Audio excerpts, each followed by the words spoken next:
Começa agora o Jornal Democracia no Ar.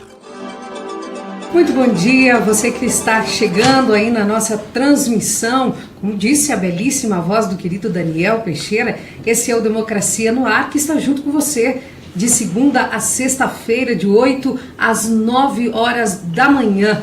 Você que está chegando pela página do PT na Câmara, do PT no Senado e também pela Rádio Democracia, seja bem-vindo, seja bem-vinda. Um prazer estar com você e um prazer muito especial na manhã dessa quinta-feira estar com o querido Dr. Marcelo Neves e daqui a pouquinho com o nosso ex-ministro José Eduardo Cardoso. Bom dia, Dr. Marcelo. Que prazer em receber aqui. Prazer, Ana, estar aqui com vocês e com a audiência, participar desse programa.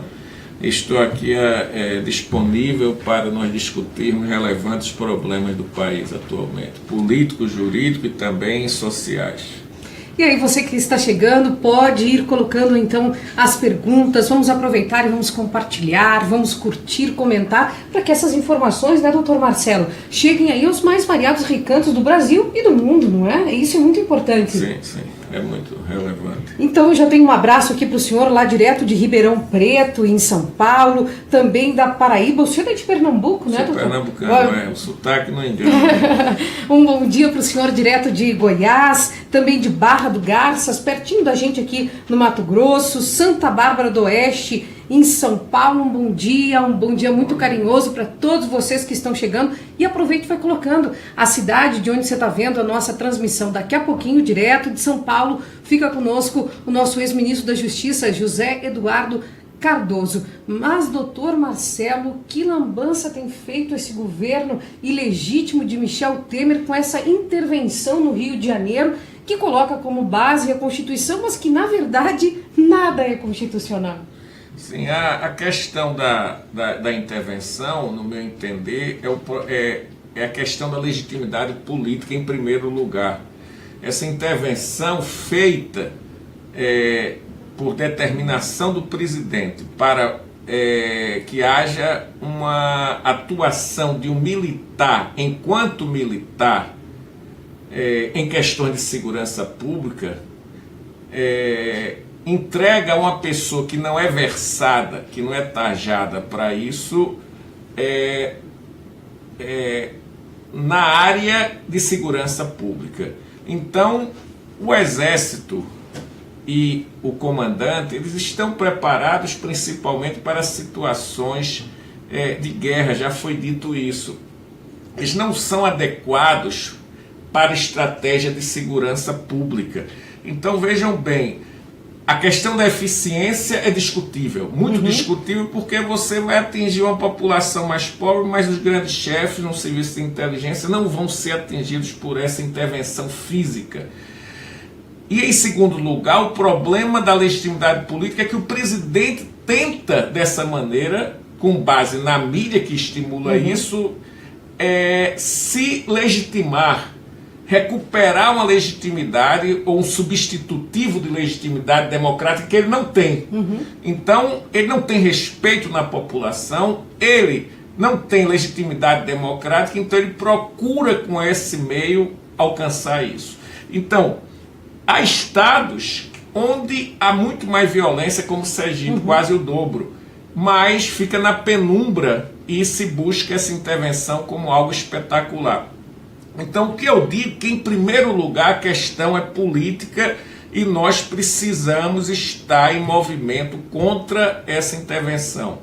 Na mídia alternativa, dos movimentos sociais, nos partidos políticos críticos, apontar que essa intervenção não serve à segurança pública do Rio de Janeiro. Então, esse é um ponto. Quanto à inconstitucionalidade, eu dei uma entrevista que foi mal interpretada por alguns, porque às vezes a manchete da entrevista simplifica, é de que o problema não é primariamente, não é em primeiro lugar da inconstitucionalidade, porque a inconstitucionalidade seria parcial e seria sanável. Primeiro, porque realmente a Constituição determina que o militar que atua temporariamente no cargo de natureza civil, ele fica como agregado.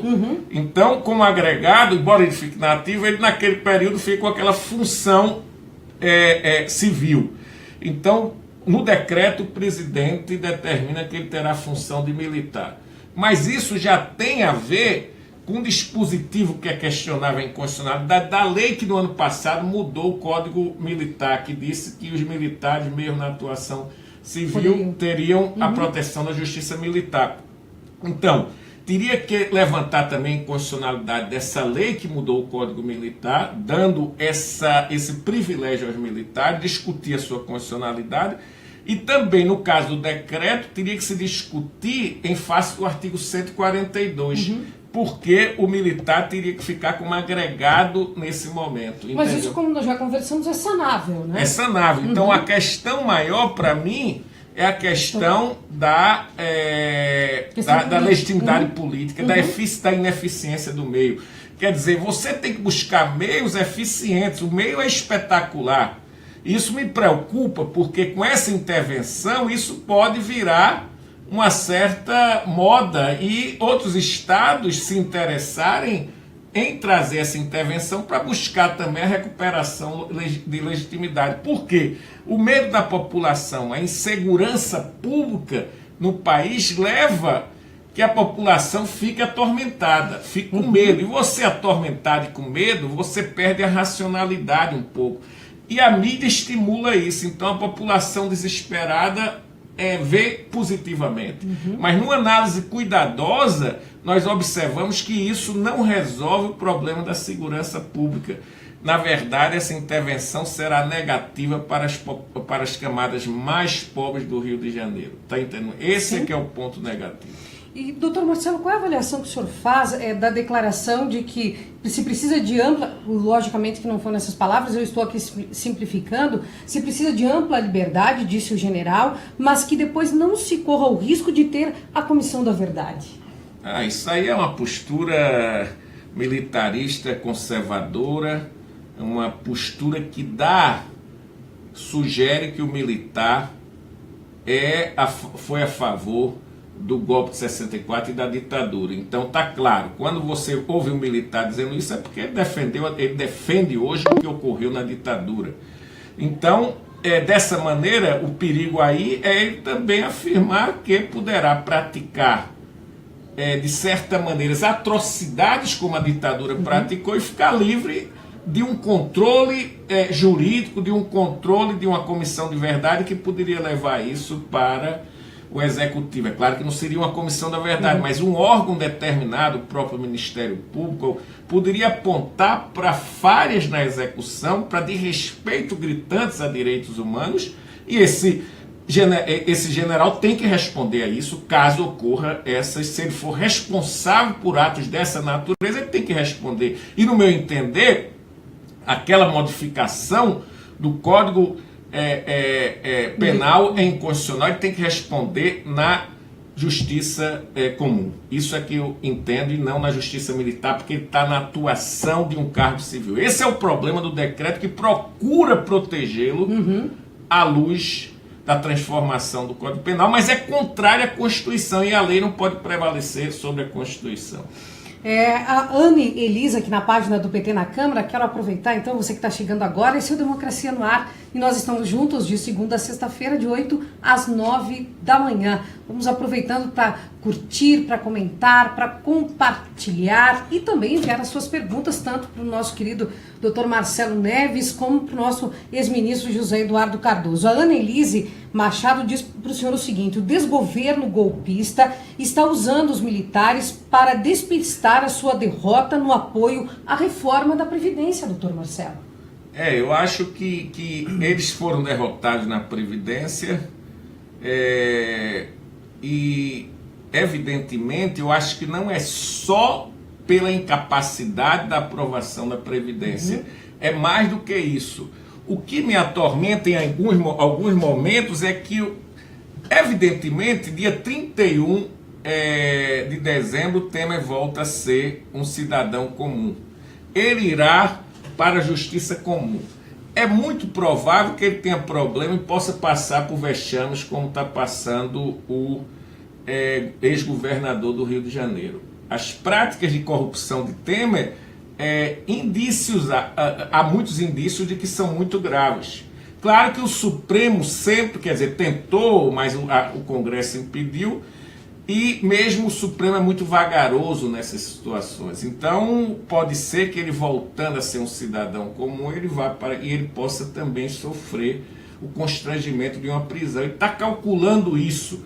Como ele calcula isso, pode ser que no desespero ele queira ir além. Ele queira, por exemplo, propor alguma coisa, uma emenda de prorrogação de mandato. Então, essa é um pouco de preocupação. Ele, no desespero do cálculo de uma futura prisão pela justiça ordinária comum, ele possa querer se manter no poder para ter a proteção do foro privilegiado e também ele ficar na condição de depender do andamento do processo pela Câmara, que ele tem, de certa maneira, o controle nesse sentido. Então, me parece a situação mais grave ainda do que a mera encobrimento da derrota na questão da Previdência. Então, com isso, nós podemos dizer que este ato da intervenção no estado do Rio de Janeiro faz parte de um conjunto de ações até para que ele, entre aspas, consiga se salvar lá pelo dia 31 de dezembro? Pode ser. Também isso há uma probabilidade disso. Quer dizer, em face desse desespero, né? Quer dizer, ele não vai ser nada depois de 31 de dezembro.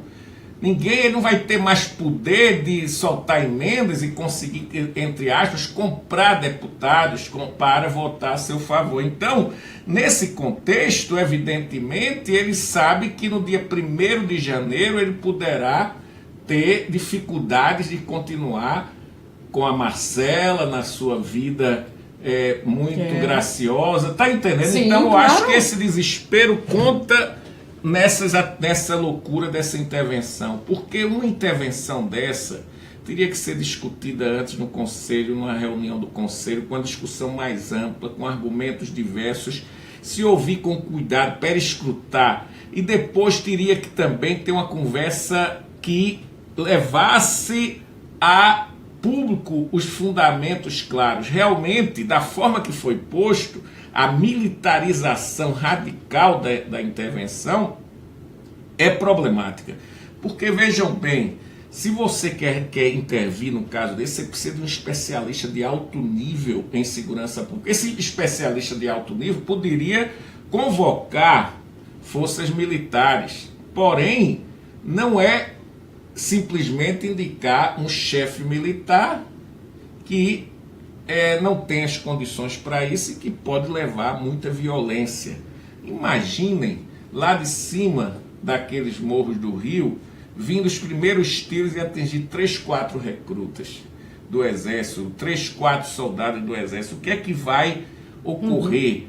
Pode ser que haja um banho de sangue de repente, entendeu? Porque a situação não é tanto da violência na luta corpo a corpo. O Missa, que é um especialista profundo em segurança pública, ele aponta: a questão não é um enfrentamento espetacular, o problema é um trabalho mais amplo de segurança, e também, evidentemente, já se disse isso muito, a gente tem que ocupar a favela com escolas, com posto de saúde de bom nível, com diversas formas de inclusão social.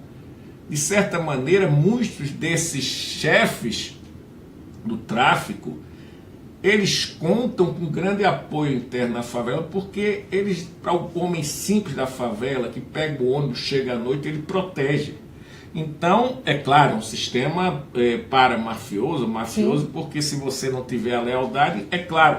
Mas esse pessoal não tem inclusão nos mecanismos do Estado, a proteção do Estado.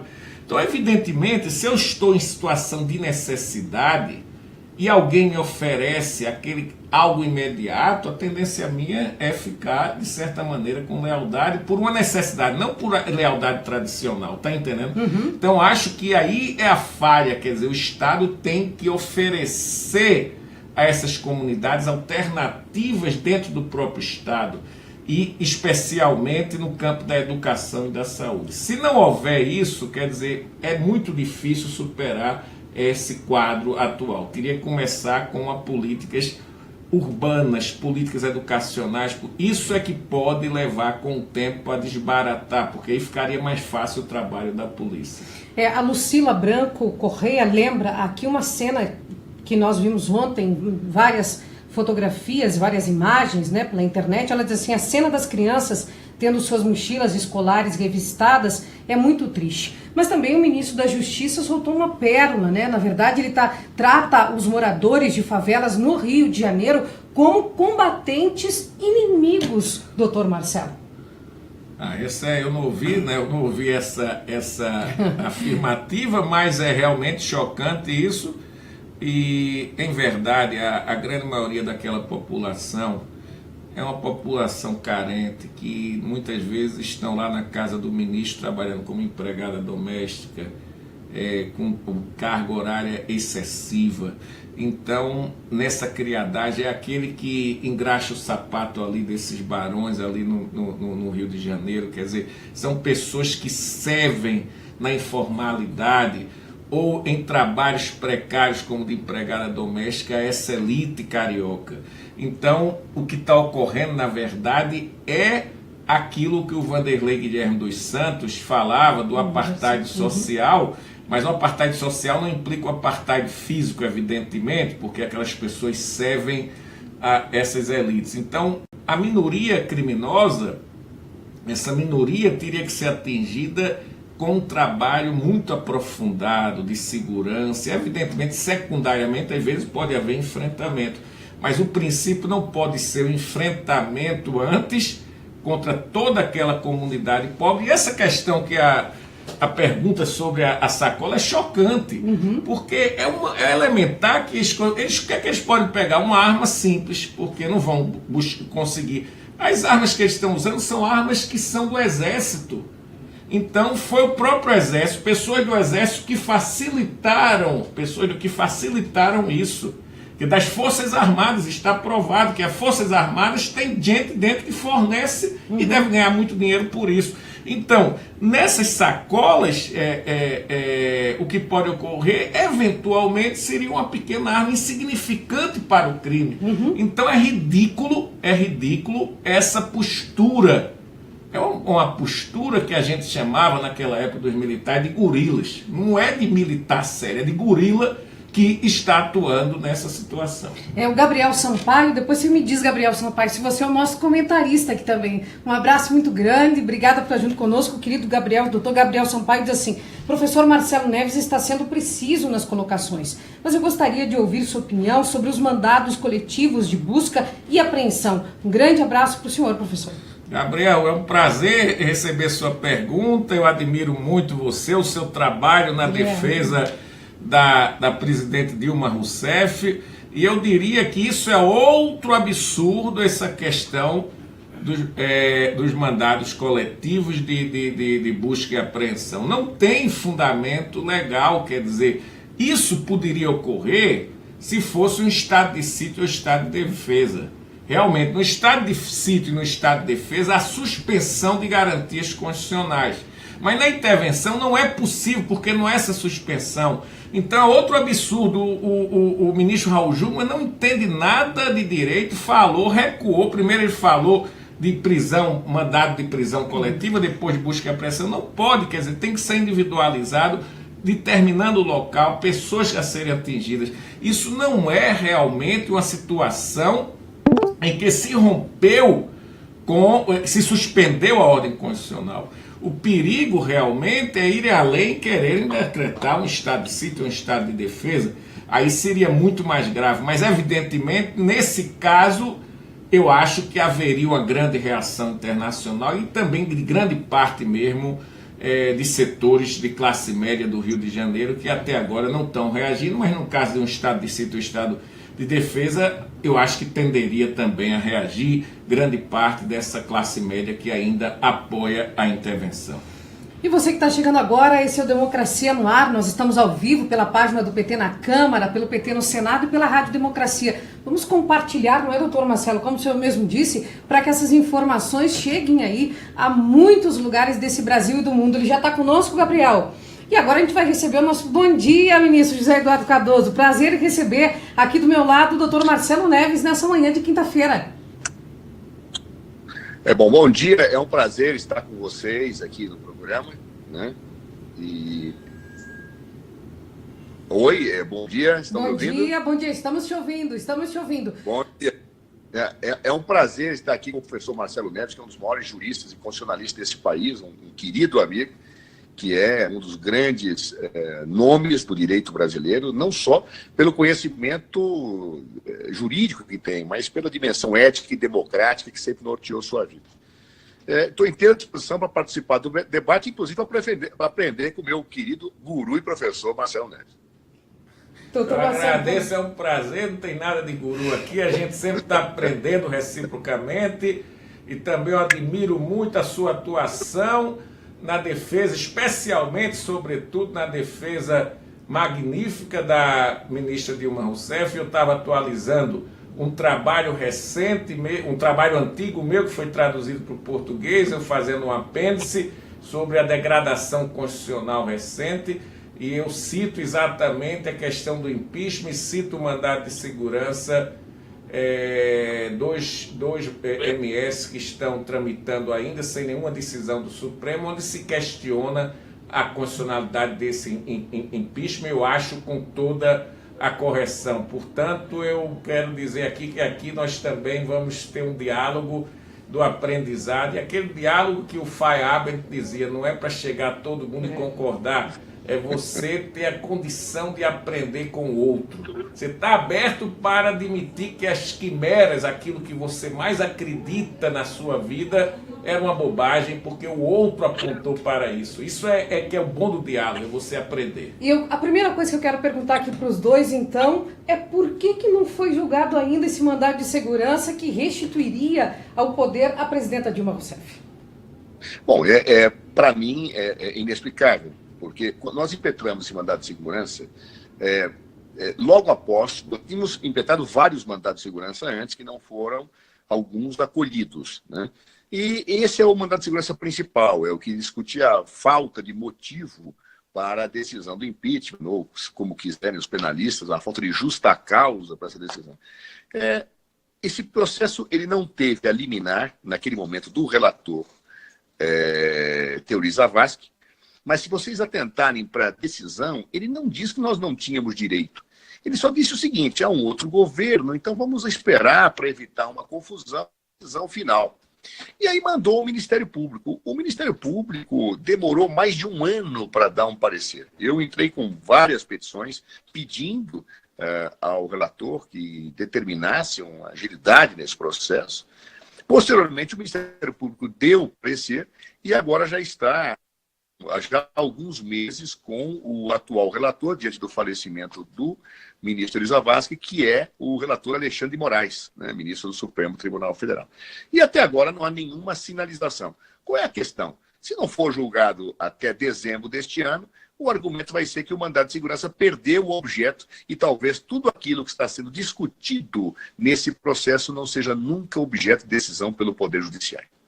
Sim. Aí tem uma pergunta aqui também para os dois, dos internautas, dizendo: mas até quando esses golpistas vão fazer tudo o que querem no Brasil? E agora, doutor Marcelo? A situação é grave, eu concordo aí que, na verdade, a gente chama na linguagem popular, ministro, engavetamento. Você engaveta e deixa lá para não conceder o direito. Isso é uma estratégia de alguns ministros e, evidentemente, é muito precária a situação do ministro Moraes, que entrou, nomeado por Temer, numa forma muito questionável, com encontros numa lancha, com os deputados pedindo para ser escolhido. Então ele fica, de certa maneira, amarrado politicamente, de uma maneira que a própria forma que ele entrou foi uma forma muito questionada publicamente.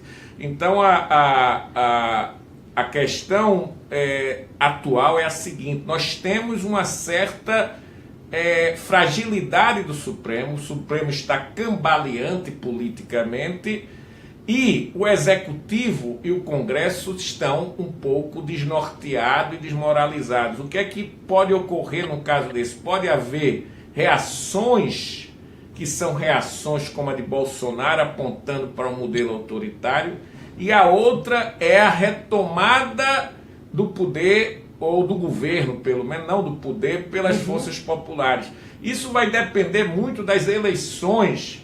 Se nas eleições conseguir-se que um candidato vinculado às forças populares tenha êxito, isso vai desmoralizar muito os golpistas. E nessa desmoralização vai também enfraquecer as forças que barganham com esse regime, entendeu? Dentro do Congresso. Então eu entendo que a eleição é fundamental, porque é muito improvável que haja uma decisão do Supremo nesse tempo revertendo a situação do impeachment, que eu entendo inconstitucional, e, portanto, nós temos que enfatizar a luta política em todos os níveis. Eu penso que a questão judicial, a questão jurídica hoje, ela existe, mas ela é secundária. O mais importante é nós prepararmos para lutar politicamente contra essa situação. Ministro José Eduardo Cardoso, mas falando em eleições aí de 2018, o que também se vê muito no judiciário brasileiro é que eles correm para, vamos dizer assim, eu vou falar o que nós estávamos conversando aqui antes, eles correm para barrar o presidente Lula, por exemplo. Só o TRF4 passou o recurso de apelação dele na frente de 257 processos. Mas e aí, ministro José Eduardo? Olha, na verdade, essa situação do julgamento do presidente Lula, a meu ver, é um absurdo. É uma afronta ao Estado de Direito, à democracia. Né? Há várias questões nesse processo que chamam a atenção pela abusividade. Né?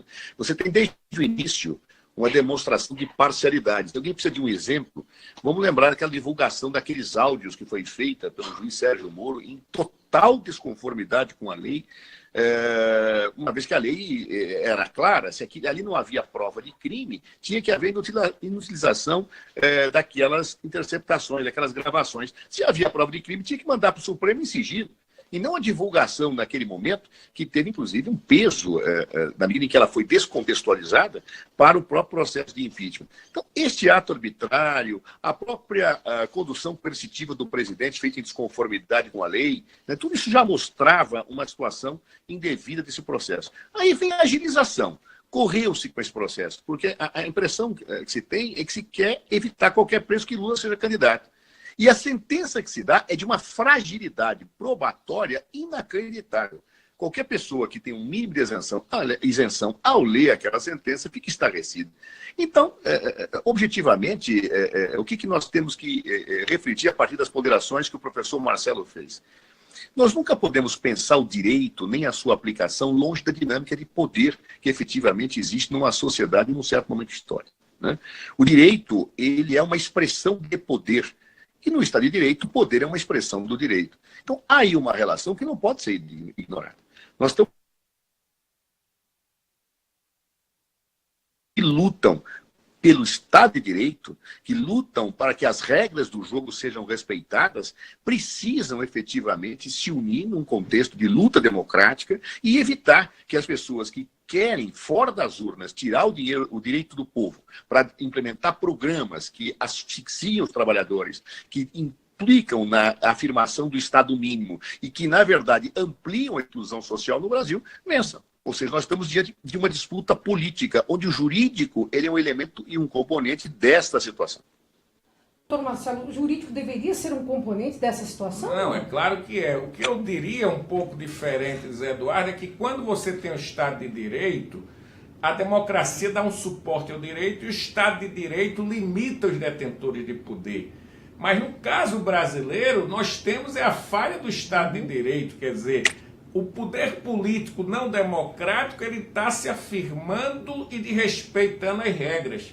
E nós não temos um órgão judicial que esteja atuando de acordo com o Estado de Direito. Então, o que eu digo, a luta, no caso brasileiro, tem que ser mais no plano político e não no excesso de judicialização que certos grupos de esquerdas acreditam. Por exemplo, o Moro ele praticou o crime do artigo 10, porque ele não só grampeou. Ele diz que foi sem querer, mas não, foi o delegado da Polícia Federal disse que ele sabia que Dilma estava ali, e ele divulgou depois. Então o artigo 10 diz, uma autoridade que não tenha competência judicial e grampear alguém sem a competência judicial, ele pratica crime. Então ele não tinha competência judicial para isso, ele fez de má fé, ele divulgou. Então aí eu acho que ele praticou o crime. O ato judicial não exclui, não, porque foi onde... Não, o ato judicial eu posso praticar um crime. Se eu escrever numa sentença que negro é um ser inferior, eu estou praticando um crime naquilo. Eu estou utilizando a sentença para praticar um crime. É claro que não é um problema de interpretação isso. Então, nesse caso, o Moro também desrespeitou a Lomã, porque ele se manifestou, foi a filmes que já pré-julgavam Lula, ele se manifestou publicamente, o pré-julgamento torna suspeito e ele não poderia participar do julgamento, entendeu? Então aí todo esse judiciário está desrespeitando o Estado de Direito, de baixo a cima. Então acho que por isso a luta tem que ser mais no plano político nesse momento, não descartar totalmente o jurídico. Outro ponto que eu acho que a gente tem que ter cuidado é que as pessoas estão muito preocupadas com a prisão de Lula. Mas eles não querem prender Lula. Esse é um engano. Quer lá embaixo, talvez, do tribunal do Temer. Mas Temer e Lula, Temer e Gilmar é um agente político, não é um ministro, não é um agente político. Temer e Gilmar querem Lula solto. Solto por quê? Mas aplica-se a ficha limpa. Aplica-se a ficha limpa, ele não é candidato. Ele fica como... Para o público da Globo, vai filmar Lula em todo lugar. Tá solto aí, tá vendo uma festa, vão fazer aquelas coisas, desmoralizando mais para desmoralizá-lo. Lula preso seria um símbolo muito forte na eleição. Internacionalmente seria catastrófico. Então, quem está pensando que Gilmar vai mudar a interpretação para Lula não ser preso, e isso é calculado. Então, portanto, a questão não é a prisão de Lula. Lula preso seria realmente algo, de certa maneira, entre aspas, eu não quero Lula preso, claro, mas seria positivo para a esquerda, para os setores sociais, na sua luta, até para o símbolo que ficaria forte. Ele solto, sem poder ser candidato, ele fica como um cachorro morto, de certa maneira, onde a Globo todo dia vai mostrar, está preso e está fazendo isso, é criminoso e está solto, é criminoso e está... Todo dia vai aparecer, ele vai para uma festa, está tomando um vinhozinho, olha lá, e está solto, vão fazer esse tipo de coisa. Então, Gilmar e Temer não são burros, já combinaram isso, todo mundo sabe, não vão prender Lula. Então, se despreocupem disso, que o primeiro momento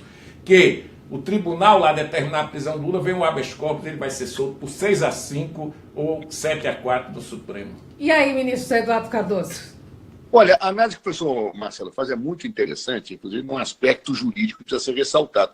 E tem toda a razão que a briga que nós temos que fazer hoje é pelo Estado de Direito.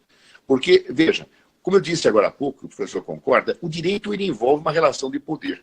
E o Estado de Direito ele é a dimensão do limite ao poder. É uma conquista que tem muito a ver com a sociedade capitalista, ou seja, foi um Estado que nasceu para atender as necessidades do capitalismo, mas trouxe conquistas importantes do ponto de vista dos direitos, do respeito à pluralidade e da soberania popular, que eu acho que é uma dimensão muito importante que se assumiu desde o século XVIII, quando esse modelo de Estado foi implantado. Ora, o problema é que em certos momentos da vida política, setores conservadores querem o estado de exceção, querem o estado de negação de direitos, querem a ausência de limites, justamente quando eles não conseguem controlar a vontade popular, quando eles não conseguem ter ou manipular os interesses populares colocados a serviço de seus interesses econômicos.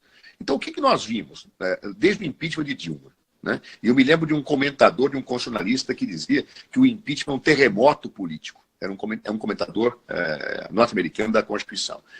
Nós tivemos um terremoto político. E um terremoto político que perdura, porque a causa do terremoto ela não tinha fundamento na Constituição. Então, a partir do terremoto político e a sociedade, os segmentos expressivos da sociedade não ficaram convencidos de que havia legitimidade nisso, eu tenho um governo ilegítimo assumindo. E nenhum governo, nos marcos da democracia, que seja ilegítimo na sua fonte de poder originária, ele vai resolver nada. O governo Temer vem cambaleando desde a sua posse, né? E só vem agravando a situação do país. Falava-se que ia ter o impeachment para se resolver a corrupção. E que o governo Temer resolveu a corrupção? Não, é só olhar esse governo, o que aconteceu. E a partir daí, as instituições não se entendem mais, o Supremo está numa situação que todos estão vendo, os litígios entre ministros, às vezes, inclusive, ultrapassando aquela dimensão natural de um juiz para que eles se transformem em verdadeiros agentes políticos, né? Você tem o executivo claudicando, você tem o legislativo numa situação horrorosa, o Ministério Público, às vezes, digladiando com o judiciário de uma maneira estranhíssima. Então, situações desse tipo mostram que não se pode, nos tempos atuais, em defesa da soberania popular, desrespeitar o Estado de Direito, né? E a nossa luta, portanto, ela tem uma dimensão jurídica, mas, como disse o professor, é política na preservação do Estado de Direito. Nós precisamos denunciar, precisamos lutar pelas garantias e exigir que o direito seja respeitado, que ninguém seja condenado sem provas, que não tenhamos as situações que temos visto no Brasil, né? No exterior, eu tenho viajado muito, e o professor também, seguramente, teve recentemente lá na Alemanha, né, professor?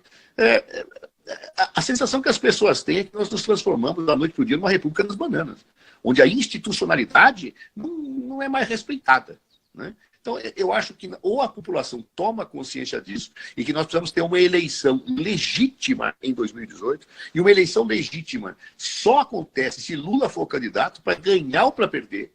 Eu, se fosse adversário do presidente Lula, pela legitimidade e pelo bem do país, eu preferiria derrotá-lo nas urnas e não ganhar no tapetão, como estão querendo fazer. Porque isso já vai trazer para a eleição de 2018 um sabor de legitimidade que trará grandes dificuldades para qualquer governo eleito governar o país a partir daí.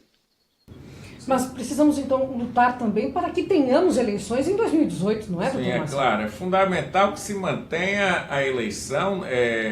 Eu penso que o fator fundamental é que a mobilização política se fortifique na luta contra tudo que está acontecendo. Eu concordo que aí, evidentemente, é retomar os critérios mínimos de Estado de Direito.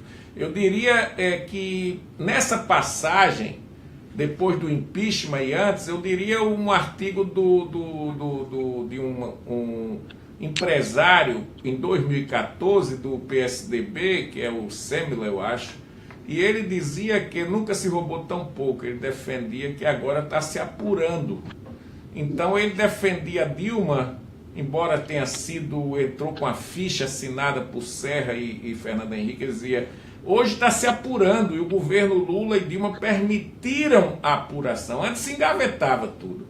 Então era positivo, porque nós estávamos apurando a situação. E aí, quando chega nesse novo momento, nós temos uma tendência para a corrupção, nem sequer se voltar ao tempo de Fernando Henrique, que ela era escondida. Agora é mais sério. Não há uma consequente apuração para esses detentores de poder e ela está aberta. É a degradação constitucional. O fato de tema daquela gravação, é impossível se conceber que um presidente permaneça no poder depois daquela gravação. Quer dizer, não há condições, não é nem a questão penal. É o cara receber uma pessoa daquela, um criminoso como esse, reconhecido publicamente, às escondidas no palácio. Ele entra sem nenhum protocolo interno lá para saber que ele entrou.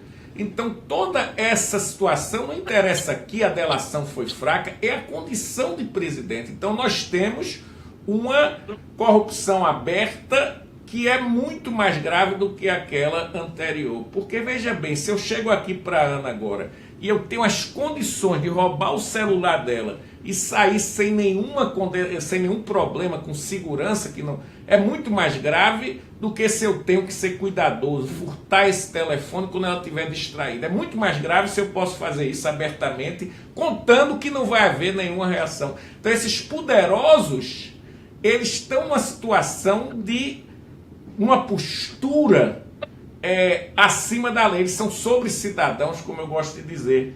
Eles são pessoas que estão acima da lei e podem manipular o sistema. Então isso é muito grave, nós temos que lutar contra isso para subordinar. E aí eu falei antes, ministro, que quando o Temer agora está tomando essas medidas, o perigo é ele realmente querer prorrogar alguma coisa, porque no dia 1º ele volta a ser um cidadão comum. Ele vai para a justiça comum e diante do impacto das pode ser que haja uma decretação de prisão, como houve em relação ao ex-governador do Rio. Então ele está calculando isso. Cada passo. Então, evidentemente, é perigoso porque, é claro, todo mundo tem medo de ser preso. O senhor disse uma vez que se suicidaria se fosse preso no sistema carcerário brasileiro. Se não me engano, o senhor disse uma vez, poderia até... É verdade. Então, ele calcula isso, e no cálculo individual dele, medidas para se livrar disso podem ser medidas de desespero. Por isso que eu me preocupo que ele tente, por exemplo, evitar a eleição com uma medida no Congresso, um tipo de emenda que ele consiga e que possa barganhar. Evidentemente é muito difícil isso, é muito improvável em princípio, mas pode descambar para esses limites. Mas me parece que nós temos condições de recuperar a legitimidade se tivermos eleição. E, evidentemente, a eleição sem Lula terá um baixo teor. Mas nós não podemos, eu estou dizendo isso não porque eu não gostaria que, mesmo se Lula não for o candidato, temos que unir as forças que são populares e democráticas para derrotar, para destruir esse estado de coisas, para superar esse estado de coisas. Então eu concordo com a eleição sem Lula terá um grau de legitimidade menor, mas nós não podemos descartar que ainda assim podemos conseguir algo sem a candidatura de Lula. Ministro Eduardo. Olha, eu vou pedir licença para vocês, claro, porque eu por tenho que dar favor. aula e o professor sabe que aula é sagrada, né? A aula não pode faltar, não. Mas eu queria fazer uma observação. A análise que o professor Marcelo faz é extremamente interessante. Veja, nós tivemos um golpe com a Temer assumindo a presidência da República, porque é indiscutível que não havia base nenhuma para que Dilma fosse afastada, né? E se alguém tem alguma dúvida disso, basta comparar a acusação que é feita contra Temer com a acusação pela qual Dilma foi julgada. Dilma foi julgada por um comportamento que todos os presidentes anteriormente faziam e, de repente, se mudou a jurisprudência para dizer que era crime. Temer foi acusado de corrupção com indícios fortíssimos. O seu assessor saindo com aquela malinha, carregando dinheiro, depois de uma conversa com o empresário filmada, e o Congresso se recusou sequer a abrir o processo. Então, a mesma maioria parlamentar que tirou Dilma por uma questão de pedalada, não quer que Temer seja processado por aquelas evidências. Isso, para mim, é a prova histórica, inconteste, de que houve um golpe. Mas, pois bem, se houve um golpe, pode-se tentar a continuidade desse golpe, né? E tem razão o professor Marcelo. Eu acho que o Temer e algumas pessoas estão muito preocupadas, né, com o fim do governo. E a isso pode se somar aqueles que podem não ter uma candidatura suficiente para vencer o processo que poderia implicar na retomada do que vinha sendo feito no governo Dilma e Lula. Então, essas forças que ainda hoje aí esboçam uma candidatura do Huck, né, que ficam pensando alternativas mirabolantes para derrotar um projeto, né, que é o projeto do governo Lula e Dilma, talvez, de repente, fala, por que não Michel mais um pouquinho? Né, para evitar que eles voltem e coloquem novamente o Estado brasileiro na perspectiva da defesa da classe trabalhadora e contra certos interesses que se cristalizam no Brasil em torno da classe dominante. Então, essa análise do professor Marcelo é uma advertência importante que eu acho que todos nós brasileiros temos que meditar sobre elas. Então, professor Marcelo, Ana, muito obrigado pela oportunidade. Eu vou correndo para a minha aula e vocês ficarão com a Constituição que eu estou vendo aí na frente do professor Marcelo e a cabeça privilegiada desse grande constitucionalista, desse grande jurista, desse homem que é realmente uma das melhores mentes que o Brasil tem hoje. Um abraço grande a vocês e forte para todos. Obrigada. Mas, doutor Marcelo Neves, um outro fato também que nos chama a atenção é a decisão do TRF4 de não aceitar ouvir Rodrigo Tacla Duran. Eu acho que o Tacla Duran teria muito o que dizer à justiça brasileira, teria que fazer muitos esclarecimentos. Há indícios de envolvimento da esposa do juiz Sérgio Moro com advogados que atuaram nas delações. Ela teria se beneficiado disso, segundo esses indícios apontados. Então, diante desses indícios, é muito muito absurdo que não se ouça e também que a grande imprensa não dê nenhuma ênfase à questão do Tacla Duran. Houve uma referência lá da Mônica Bergamo, mas isso não é trazido seriamente à discussão. E me parece que aí até um professor que agora vai dar uma aula de golpe, querem proibir que ele dê aula. Quero falar ainda com o senhor sobre isso. Onde é que você viu o MEC? Que é isso? O Miguel, ele na época disse, é um absurdo que não tenha nenhuma repercussão essas afirmações do Tacla Duran. E nesse sentido eu penso que a postura é vinculada à parcialidade. Esses meninos, juízes que entraram nessa geração de concursos, que são concursos muito elementares, esse pessoal eles não têm uma formação jurídica de bom lastro. É triste isso, então, e além disso eles vêm de uma origem de estrutura de mentalidade ideológica e de classe média que realmente não suporta uma candidatura como Lula, não suporta uma remenda das empregadas domésticas. Eu vi situações chocantes nesse período. Eu estava no contador que me ajudava a fazer a declaração, porque eu fazia toda vez, tinha que explicar lá, porque eu não sabia fazer. E eu estava assim, tinha uma senhora que fez, mas essa lei agora do empregado, vou ter que pagar o fundo de garantia. Aí começou a mulher assim, que estava do lado, fez, não, mas o Temer voltando vai acabar com isso. Era no período do impeachment. Então a ideia da criadagem, da empregada doméstica sem direitos, tudo isso, sem direitos que sejam respeitáveis. Esse pessoal vive num mundo de muita mordomia, de muita proteção, com salários corruptos acima do teto, quer dizer, são corruptos no sentido sistema, não no sentido penal, mas são corruptos, eles de certa maneira estão envolvidos em dispositivos, o Eugênio poderia esclarecer isso melhor, do Código Penal, porque se você está recebendo acima do teto com má fé, é clara, porque a pessoa tem formação jurídica, eles estão praticando de certa maneira crime. Então o judiciário brasileiro hoje, esses jovens, eles decidem parcialmente, mantendo privilégios, e evidentemente o Tacla Duran poderia apontar que um deles poderia ter problema de suspeição por causa do envolvimento da esposa, e isso não interessa. Mas não é só isso, o Moro já seria suspeito por muito mais coisas. Ele se manifestou publicamente, ele foi fazer festa sobre a condenação de Lula antes de julgá-lo. Então tudo isso é muito grave. Eu acho que tinha que ouvir Tacla Duran, evidentemente, porque faz parte da busca da verdade processual, que não é a verdade absoluta, mas é algo que implica, ele diz, não existe, tudo bem, absoluto, nada é absoluto, mas a ideia da prova como aquilo que cria o convencimento e não o oposto, convencimento sem prova, ela exige que você vá buscá-la e ouvir, e perscrutar, e não ficar se isolando e ouvir quem eles querem, entendeu? Seletivamente. Queria falar com o senhor também a respeito que o MEC vai procurar aí o Ministério Público contra a disciplina lá na sua universidade, na Universidade de Brasília, que vai tratar do golpe.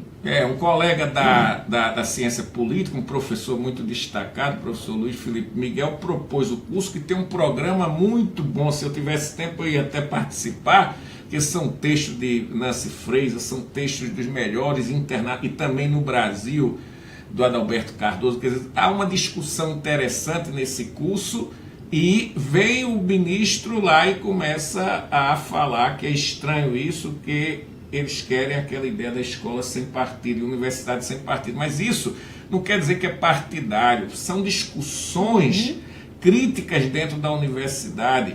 Quer dizer, nada impede que alguém possa oferecer um curso que procure, por exemplo, trazer o aspecto jurídico do impeachment e seja um professor mais conservador. Não vai se impedir isso se ele é um professor conservador e ele quer dar uma justificação fundamentada de outra maneira.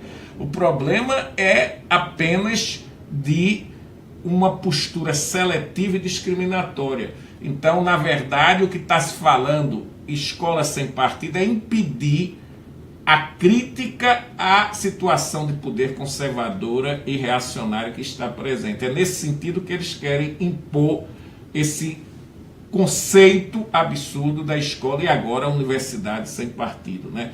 Então isso realmente é algo muito preocupante e que nós temos que denunciar e lutar permanentemente contra. Eu conheço o ministro da Educação, é um rapaz da burguesia pernambucana, aquele que é o típico filhinho de papai, não está preparado para um cargo desse tipo, de jeito nenhum. Um cargo de ministro da Educação exige uma pessoa que tem uma sensibilidade, não só intelectualmente, mas uma sensibilidade para os problemas da educação no Brasil.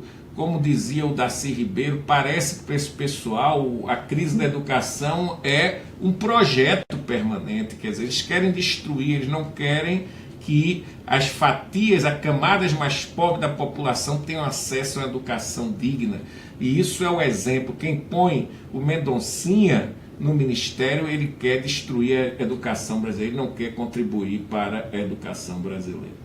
Mas o Democracia no Ar passou tão rápido, doutor Marcelo. Já está acabando. A gente agradece aqueles que estiveram conosco pelo PT na Câmara, pela Rádio Democracia.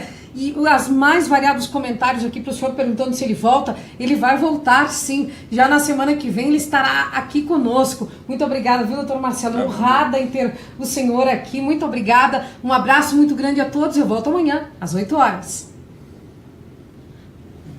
Agora...